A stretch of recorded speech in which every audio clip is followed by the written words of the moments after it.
Good morning student, I hope you are fine. आज हम class 8 विषय हिंदी वसंत भाग 3 भगवान के डाकिए, जिसके कवि हैं रामधारी सिंह दिनकर जी। आज हम भगवान के डाकिए नामक जो कविता है उसकी सप्रसंग व्याख्या करने जा रहे हैं। तो जो कविता है उसके कवि रामधारी सिंह दिनकर जी हैं। वो क्या है, कहते हैं कि इनके द्वारा लिखी गई ये कविता एक संदेश वाहक का कार्य कर रही है। इसमें कवि पक्षियों और जो बादल हैं उनको क्या कहता है, भगवान के डाकिए मानता है। और जो भगवान के डाकिए हैं वो ईश्वर के क्या होते हैं, भगवान के संदेश वाहक होते हैं। आकाश में पक्षी एक स्थान से दूसरे स्थान पर उड़ते चले जाते हैं और एक देश से दूसरे देश, एक महादेश से दूसरे महादेश पर जाते हैं और अपना संदेश लेकर आते हैं। इसी प्रकार से बादल एक जगह से दूसरी जगह जाते हैं, पानी लेकर आते हैं, एक देश से दूसरे देश में, एक जगह से दूसरी जगह पर क्या करते हैं, वर्षा करते हैं। और उन्हें किसी के साथ क्या है, कोई भेदभाव नहीं है। वो क्या है, निरंतर अपना कार्य में लगे रहते हैं। मनुष्य उनकी जो कार्य है उनको अच्छी तरह समझ नहीं पाता, परंतु पेड़ पौधे, पर्वत, नदियां, सरिताएं, ये सभी समुंदर, सरोवर, ये सभी क्या है, इनकी बातों को, संदेशों को अच्छे तरह से समझ लेते हैं। इसी प्रकार एक देश का पानी दूसरी देश में भाप बनकर चला जाता है, एक देश का दूसरे देश के साथ संगम हो जाता है। तो क्या है, ये कार्य कौन करता है, भगवान के डाकिए पक्षी और बादल करते हैं। तो आज हम भगवान के डाके जो कविता है उसको रीड आउट करने जा रहे हैं। देखो हम स्टेंजा पढ़ते हैं। पक्षी और बादल भगवान के डाके हैं, जो क्या है, पोस्ट लेकर आते हैं। जो एक महादेश होता है, एक दूसरा देश, बड़ा देश, दूसरे महादेश को जाते हैं। हम तो समझ नहीं पाते हैं, मगर उनकी लाई गई चिट्ठियां पेड़ पौधे, पानी और पहाड़ बांसते हैं। बांसते मतलब पढ़ते हैं। तो हाँ, सबसे पहले हम क्या करते हैं, संकेत फर्स्ट और जो लास्ट जो शब्द है हम उसको करेंगे। प्रसंग प्रस्तुत पद्यांश हमारी हिंदी की पाठ्य पुस्तक वसंत भाग 3 में संकलित कौन सी पोएम है, भगवान के डाकिए नामक कविता से लिया गया है। इसके कवि कौन है, रामधारी सिंह दिनकर जी हैं। इस कविता में कवि क्या कहता है, पक्षी और बादलों को भगवान के डाकिए के रूप में देखता है और कहता है कि ये एक देश से दूसरे देश को जाते हैं और अपना जो कार्य है वो खुशी खुशी करते हैं। तो हम जो थर्ड हमारा है पैरा उसको हम करने जा रहे हैं व्याख्या। कवि का कथन है कि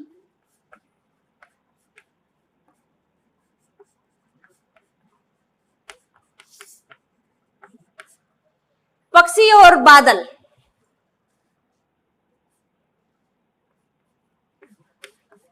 भगवान के डाकिए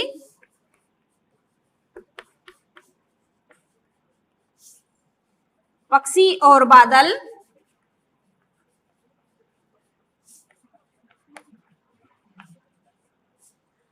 एक ये भगवान के डाकिए हैं। कवि का कथन है कि भगवान के डाकिए पक्षी और बादल हैं,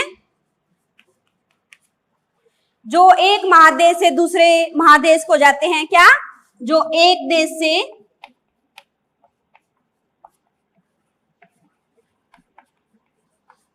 दूसरे देश तक जाते हैं।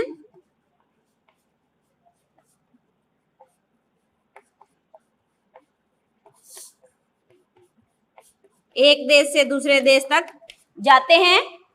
हम तो समझ नहीं पाते, मगर उनकी लाई गई चिट्ठियां पेड़ पौधे और पहाड़ बांसते हैं।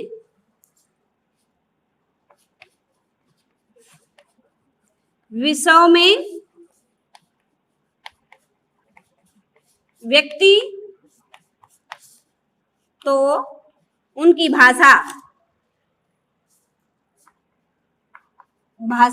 समझ नहीं पाते,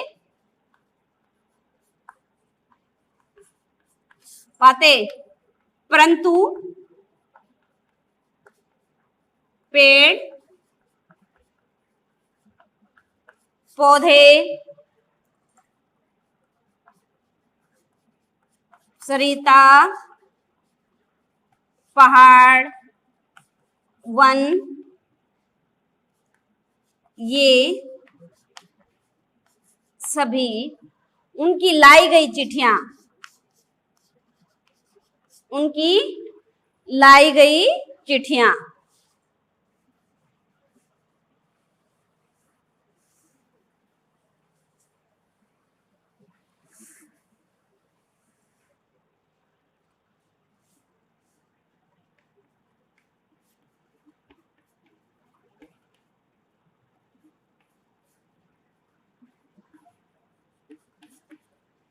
अच्छी तरह से पढ़ते हैं।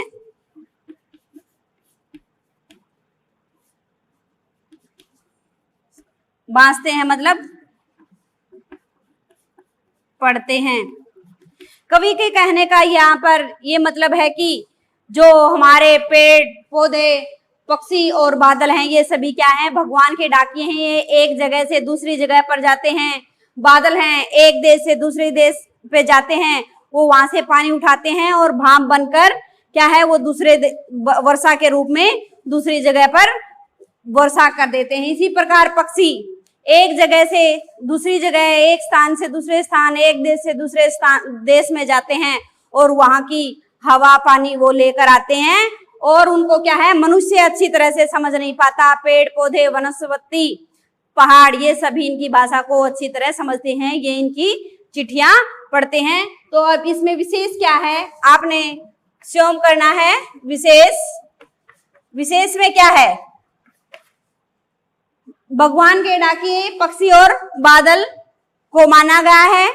सेकंड है कि पहाड़ पर्वत पक्षी की पे जो है उसकी आवृत्ति बार बार हो रही है, तो इसलिए क्या है, अनुप्रास अलंकार का प्रयोग किया गया है। सेकंड है, हम इनकी भाषा को समझ नहीं पाते, परंतु भगवान इनकी जो पक्षी और पहाड़ हैं ये इनकी भाषा को अच्छे से समझ पाते हैं। नेक्स्ट जो हमारा सेकंड स्टैंजा है उसको करेंगे, आपको फर्स्ट अच्छे से समझ आ गया होगा। हमारा जो सेकंड प्रसंग है, हम तो केवल यह आंकते हैं। आंकना क्या होता है, समझना कि एक देश की धरती दूसरे देश को सुगंध भेजती है और वह सौरभ हवा में तैरते हुए, सौरभ क्या होता है, सुगंध होती है। आंकता, आंकना मतलब समझना, और सौरभ होती है सुगंध। सौरभ हवा में तैरते हुए, सौरभ सुगंध पक्षियों की पांखों पर तिरता है। तिरना मतलब तैरना, और एक देश की भाप दूसरे देश में पानी बनकर गिरती है। तो क्या है, भगवान के जो डाकिए हैं पक्षी और बादल, कवि उन्हीं के बारे में बातें करता है कि एक देश से दूसरे देश कैसे पानी लेकर जाते हैं, और कैसे जो पक्षी हैं वो हवा के साथ एक देश की सुगंध दूसरे देश को कैसे जाती है। उनमें किसी प्रकार की जो भावना होती है वो सबके लिए समान होती है, वो निष्पक्ष भाव से कार्य करते हैं, उनमें किसी के साथ कोई भेदभाव की भावना नहीं होती।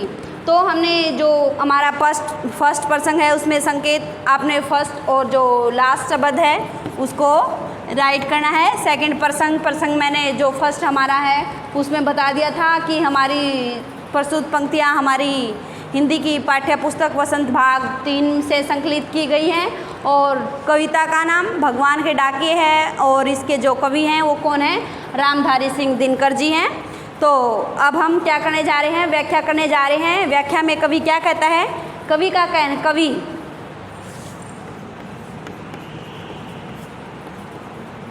कवि भगवान के डाकिए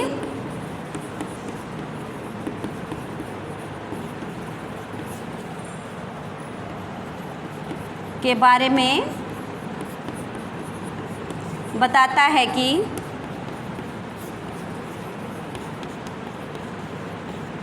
हम तो केवल यह आंकते हैं। आंकते मतलब समझते हैं। हम तो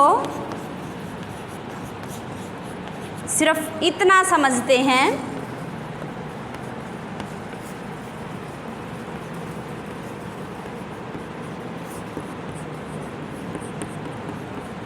कि एक देश की धरती दूसरे देश की धरती को कैसे सुगंध भेजती है। कि एक देश की धरती दूसरे देश को सुगंध भेजती है। सुगंध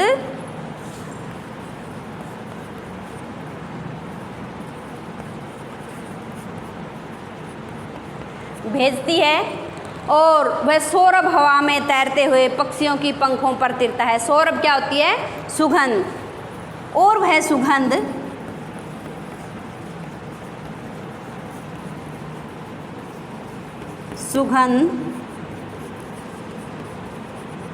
पक्षी हवा में तैरते मतलब उड़ते हुए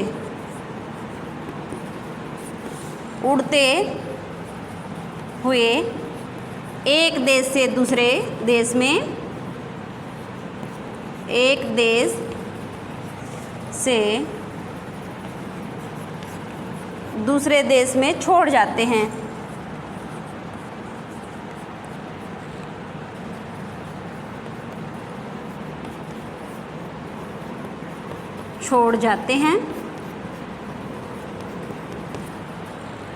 पक्षियों की पंखों पर तिरता है मतलब पक्षी अपनी पंखों पर एक देश की सुगंध दूसरे देश में छोड़ जाते हैं और एक देश का भाप दूसरे देश में पानी बनकर गिरता है। और बादल एक देश का पानी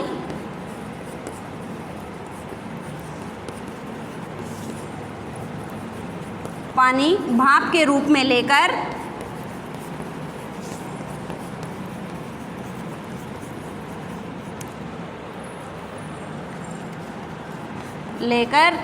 दूसरे देश में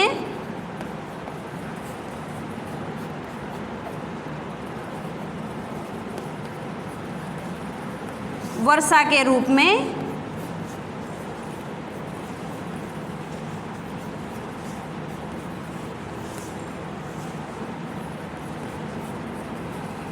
छोड़ देते हैं।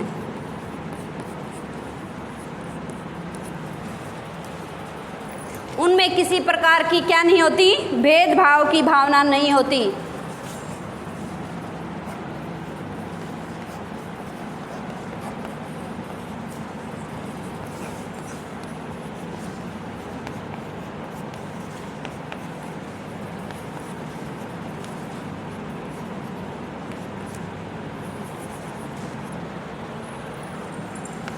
भेद भावना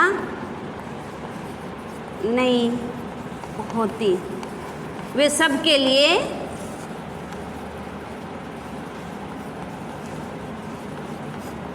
समान रूप से कार्य करते हैं।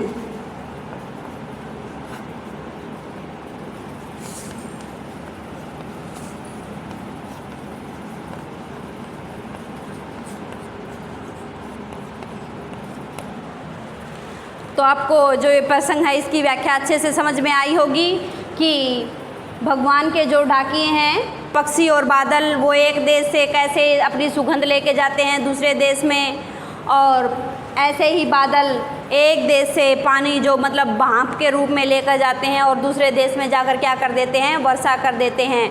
उनमें किसी प्रकार का कोई भेदभाव नहीं होता। वो सबके लिए क्या करते हैं? एकजुट होकर बिना भेदभाव के कार्य करते हैं। तो इसमें विशेष क्या है? विशेष आप लिखोगे कि विश्व जो बंधुत्व है उसको व्यक्त किया गया है। पक्षी और पंख जो पै की बार बार आवृत्ति हो रही है, तो कि कौन सा अलंकार है? अनुप्रास अलंकार है। शब्द योजक जो है सार्थक हैं, भाषा सरल व सहज आसान है। तो आई होप आपको दोनों ये स्टैंजे अच्छे से समझ में आए होंगे। आपको अच्छे से कविता को पढ़कर इनकी सहप्रसंग व्याख्या को अच्छे से समझकर अपनी कॉपी पे नोट करना है और चेकआउट के लिए भेजना है। Thanks, have a good day.